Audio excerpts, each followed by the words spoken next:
Hi everybody, this video is on the new moon in Gemini that happens on the 22nd of May at 38 minutes past 5, and that's UK time.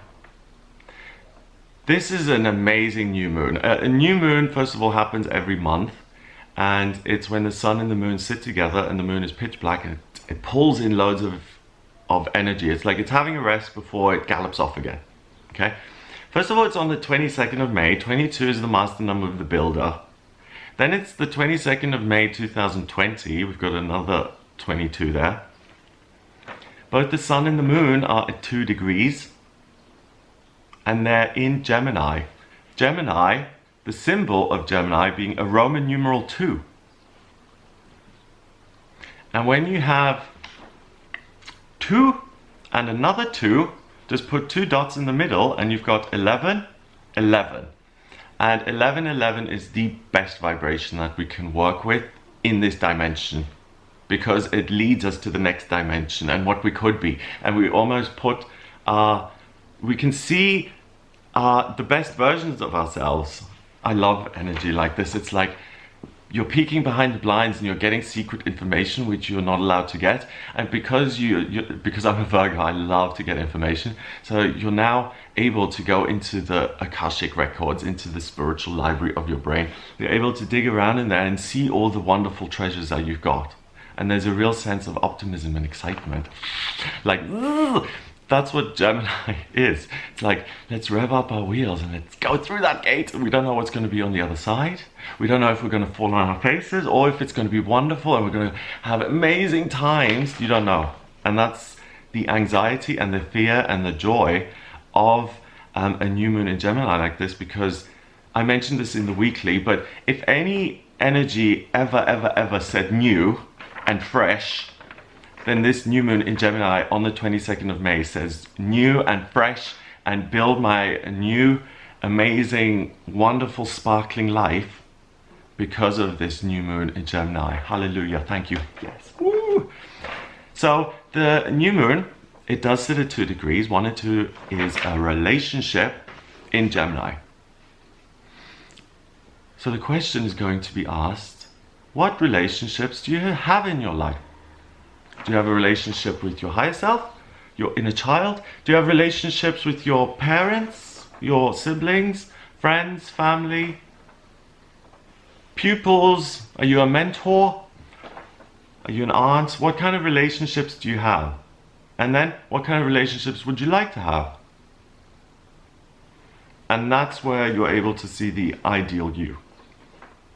That's where you're able to gallop off now into all of these potential dimensions, these real versions of you that exist. You know, I was watching something about the Mayans and death cults, and a lot of people in the history of the world have had the apocalypse, the end of the world, because as a species we want a finish to the story. We yearn for an ending on some level, and we all know that we're going to end.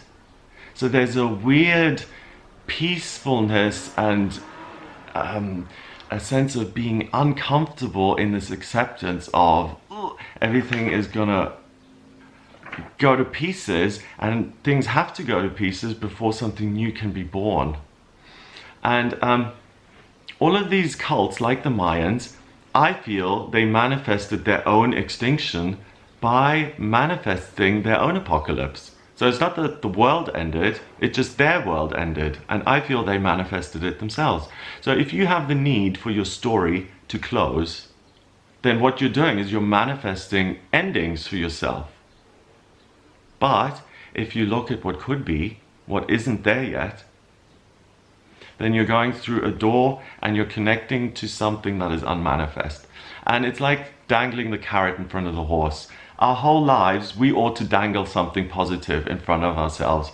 The carrot in front of the horse, I hope I said that.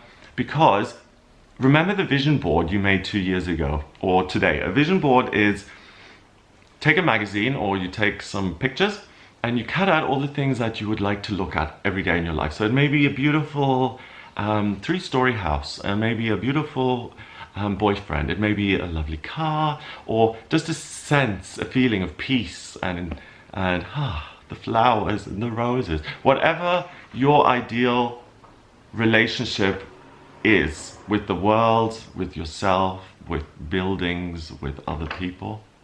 What haven't I achieved in my life when it comes to relationships, especially fun relationships? How do I have fun?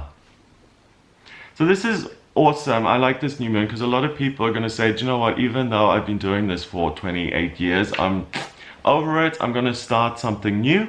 And we're going to see so many people transform themselves and become so amazing. Isn't it great when you call someone after years and years, and you are 3 jobs later, and you call that person and they still live in the same house, they're still doing the same job, and you just kind of feel like, wow, I really have come a long way. This is a day where you can make that leap into the future. So it is multi-dimensional. Space and time don't exist because you can see through everything into the version of you that exists in spiritual truth, and that needs to be turned into the carrot that constantly dangles in front of your face, so to speak, which you're always manifesting.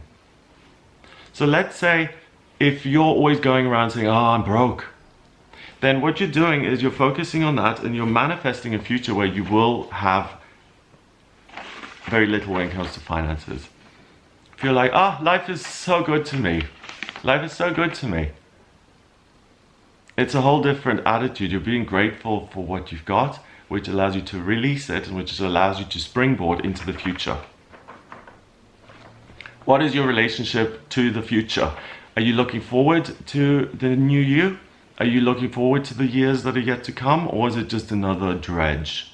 And if it's just another slog, I'm going to have to get through these 5 years, then the universe is giving you an opportunity to say, hang on a minute, what is it you really want to do? Because this is atrocious. You can't just live to suffer, as the Buddha said.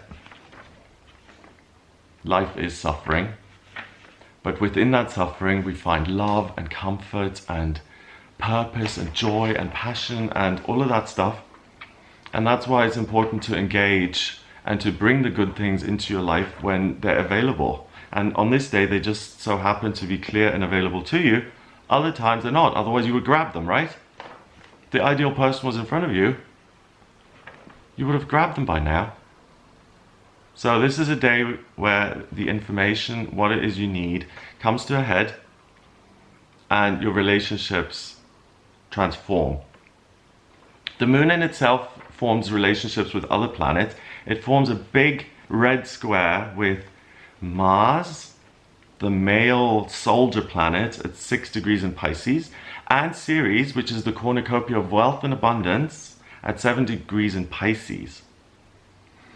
That really opens up this shimmering landscape of the idealized you, because they're both in Pisces. So ambition in a crystallized way. Think of it as crystal mist hanging in the air.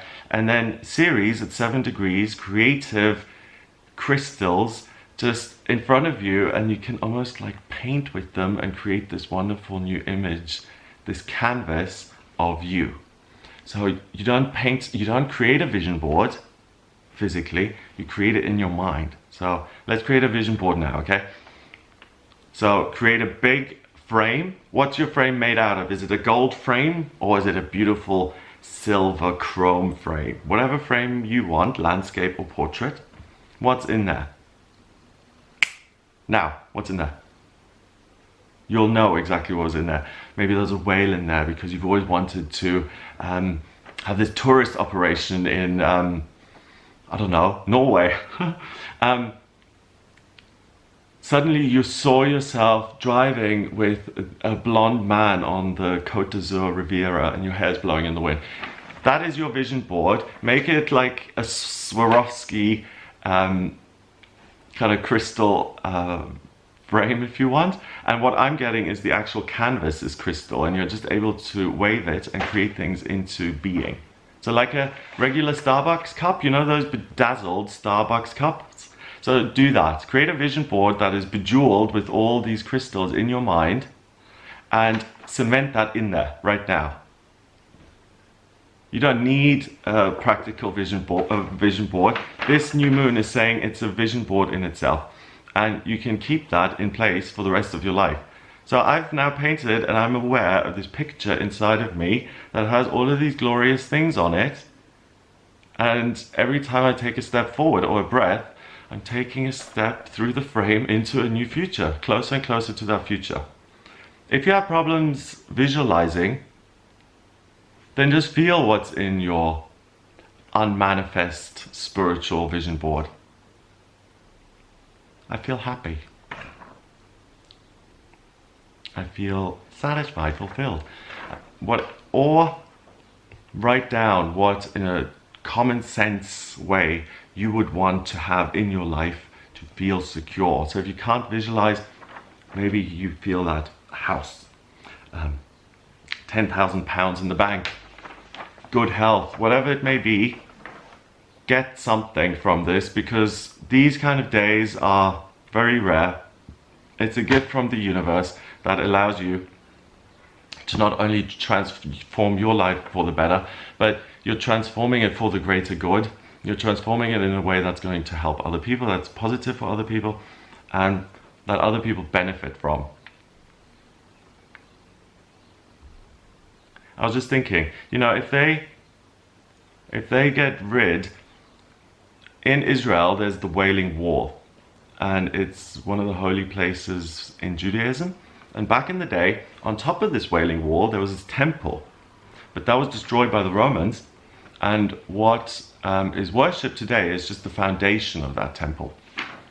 If Judaism was going to rebuild that temple, that'd be great for them, but someone else would lose out, because at the moment there's a mosque up there. So people who are of Islamic faith would be put out. What I'm saying is, you're able to change and go into a different future that's not going to have a negative impact on other people. So you can have your temple and your mosque and be satisfied with both. It doesn't have to have dire consequences on other people. So the Mars series energy really gives you that manifestation power. Then the new moon trines Pluto, Jupiter and Saturn.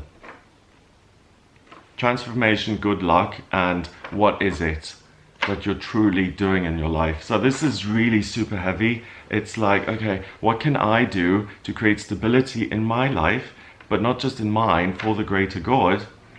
And how can I work with the unmanifest to manifest myself as the version of me I want to become?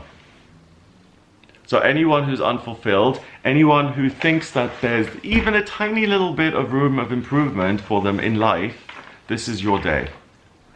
If you feel like your hair could be a little glossier and shinier, this is your day. If you feel like you haven't quite reached the top of the ladder when it comes to career for you, then this is your day to break out. A lot of people are getting so rich by selling masks at the moment, decorative masks, face masks. Why are you and me not getting rich off face masks? Because it's not our purpose, our desire. We didn't have that idea to get going and to say, you know, on the 10th of March, oh, I'm going to get involved with this because why didn't we do that and make millions? Because we didn't have a new moon in Gemini opening up that possibility to us. This gives you a glimpse into that other dimension where you are the queen, the king, the best version of yourself that you can possibly be. And it's an amazing interdimensional coffee clutch where you're all sitting together and you're able to communicate and articulate, and you're able to really see a version of yourself that you're happy with. Do you know what that means? That means you let go of self-criticism. It means that you work with yourself. Imagine that, rather than against yourself. It means that you have a purpose, that life is not just a slog, it's actually fun. The journey and working towards that can be fun and engaging, and you can learn things. It's like, it's a reawakening. It's what we need. I think it's like a Control-Alt-Delete do-over. Let's make it fresh. Let's get some new insight and some levity into this, please. It's like the most positive and light-hearted moon of the year, regardless whether you're in the northern or southern hemisphere, because of that doorway that Gemini creates. And it means that you can open that door wherever you want in your mind's eye, or you can actually go through the doorway to the production company who are going to invest in your project, and you're going to then do the project. Amazing. There's a quincunx between the new moon and the south node at 0 degrees in Capricorn. So it's about getting to the essence of you in a practical, applicative way. How do we use you? What are you? What kind of app are you? You have to understand in spiritual truth how you can be most useful before you put yourself into something. It's like no religion ever fits everybody, okay? There's something with every religion that's not going to work for you. Every job, there's going to be something that doesn't work for you. But how can you get to the 99.9% of who you want to be rather than going, oh, it's pointless anyway? So it's kind of narrowing down and saying, do you know what? Even if it wasn't ideal in the past, I'm going to try again. It's that optimism. It's that preparedness to fall on your face again. And that's all you need. So those are the relationships the new moon in Gemini forms. I hope and I am so excited for you and what kind of relationship you're going to create that's either going to transform you as an individual, as an identity, as a personality, as someone who works, as someone who makes an impact in the world, as someone who is alive now, and someone who's able to kind of jump over their own doubts and fears to become that idealized version of themselves. It's a really bombastic, amazing new moon. It's the best focus you could possibly ever wish for. So I hope you have a wonderful time. I'm going to meditate and I'm going to ask, how can I completely refresh my life? And oh wow, it feels so light and great. I hope you have a wonderful time. I hope you get a lot of info just through the energy. If you'd like a personal reading with me, then get in touch via the website. It's gregoryscott.com. On the website, just click on book your reading. And I'm running a 25% discount at the moment. It's the coupon code SPRING SPECIAL, 2 capital S's, and you get a quarter off priority and emergency reading. So if you want to speak to me sooner rather than later, then head over to gregoryscott.com to order your reading. In the personal readings, I can answer any questions: life purpose, vocational aptitudes, finance, romance, what's coming up in future, moving, where the best areas are. If you have any questions at all, just get in touch with me for a personal reading. If you like this video, please hit subscribe and share the video online. I hope you have a wonderful time here during the new moon. Keep us posted, or in the comments, let me know what you decide to do now on the 22nd of